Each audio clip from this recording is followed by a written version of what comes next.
வணக்கம் மக்களே, நான் சத்யவாஷா. இந்திய அரசியல் அமைப்பு ஆலோசகராக பணியாற்றி வருகின்றேன். இந்திய அரசியல் அமைப்பு என்பது மக்களுக்குரிய ஒரு நலத்திட்டங்களை முழுமையாக கொண்டு போய் சேர்க்கக்கூடிய ஒரு நல்ல கட்சி அமைப்பு இருக்க வேண்டும்.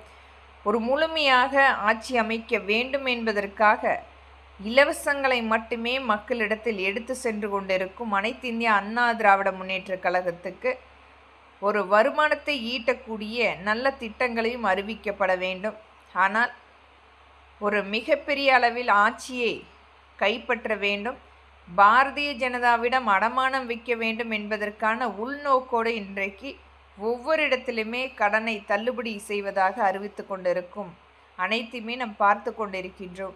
அதிகப்படியான கடனை ஏற்படுத்திய அனைத்து இந்திய அண்ணா திராவிட முன்னேற்ற கழகத்தில் அன்றைக்கு மறைந்த புரட்சி தலைவி அம்மா இருந்த பொழுது 1.25 லட்சம் கோடி மட்டுமே. அந்த சமயத்தில் மாண்புமிகு கருணாநிதி ஐயாவும் மாண்புமிகு ஜெயலலிதா அம்மாவும் ஒரு மிகப்பெரிய அளவில் ஒரு கட்சி அமைப்பை எவ்வாறு நடத்த வேண்டும் என்பதற்குரிய சான்றாக கடந்த 20 ஆண்டுகளுக்கு மேலாக அவர்கள் மீண்டும் மீண்டும் ஆட்சி அமைத்தாலும் அதற்குரிய ஒரு நல்ல ஆட்சி அமைப்பை கொண்டு வந்து கொண்டிருந்தார்கள். ஆனால் ஒரு 4.5 வருடம் காலில் விழுந்து கைப்பற்றிய அந்த பதவியை அதையும் கொடுத்தவர்களை துச்சமாக நினைத்து தூக்கி எறிந்து, நம்பிக்கை துரோகம் என்பது எடப்பாடியினுடைய மிகப்பெரிய ஒரு சான்றாக ஒருவருடைய இயலாமையை பயன்படுத்தி அவர்களை பயன்படுத்துவது மட்டுமே நோக்காக கொண்டு செயல்பட்டு கொண்டிருக்கும் அனைத்து இந்திய அண்ணா திராவிட முன்னேற்றக் கழகம் இன்றைக்கு முழுமையாக பாரதிய ஜனதாவுடைய கைக்கூலியாக மாறிவிட்டது.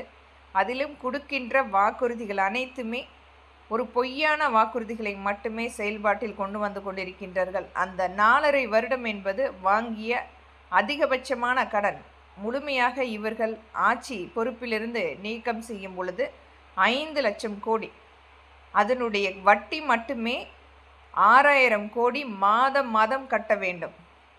முழுமையாக இந்த 5 ஆண்டுகளுக்குரிய வட்டியை கணக்கிட்டால் ஒரு குறைந்தபட்சம் அதனுடைய வட்டி கணக்கு எல்லாம் சேர்த்தால் 4 லட்சம் கோடி கண்டிப்பாக வரும். ஆனால் இன்றைக்கு அதையும் திமுக ஏற்று வழி நடத்தி கொண்டிருக்கின்றது. அதற்காக நாம் யாரையும் ஒரு எந்த விதத்திலும் மக்களுக்குரிய நல்லாட்சி நடக்கின்றது என்று நான் சொல்ல வரலை. ஆனால் மக்களுக்குரிய ஒரு நல்ல ஆட்சியை கொடுக்க வேண்டும் என்பதற்குரிய நல்ல